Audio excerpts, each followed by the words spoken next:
Proses merakam keterangan bekas Perdana Menteri Datuk Seri Ismail Sabri Yaakob berhubung dakwaan rasuah dan pengubahan wang haram ditangguhkan ke Rabu ini pada waktu yang belum ditetapkan.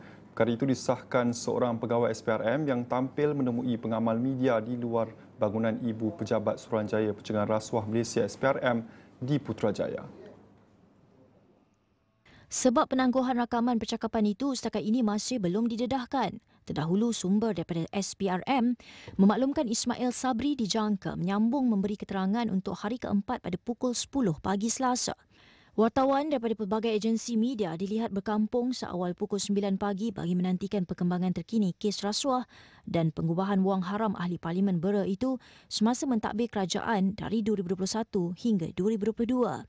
Sebelum ini pada Isnin, Ismail Sabri mengambil masa lebih 6 jam untuk merakam keterangan. Beliau tiba pada pukul 9.52 pagi dan keluar dari Ibu Pejabat SPRM tepat pukul 4.30 petang. Difahamkan siasatan pada Isnin menumpukan kepada beberapa dokumen penting iaitu kelulusan projek dan perolehan sewaktu beliau menjadi Perdana Menteri. Manakala pada minggu lalu, Ismail Sabri memberikan keterangan selama 5 jam pada Khamis dan hampir 6 jam pada Jumaat berkaitan aset yang diisytiharkan beliau pada 19 Februari lepas. Siasatan SPRM ke atas Ismail Sabri dilancarkan susulan penemuan wang tunai dalam pelbagai mata wang asing seperti baht, rial, pound sterling, won, euro, Swiss franc dan yuan serta jongkong emas yang secara keseluruhan berjumlah 177 juta ringgit.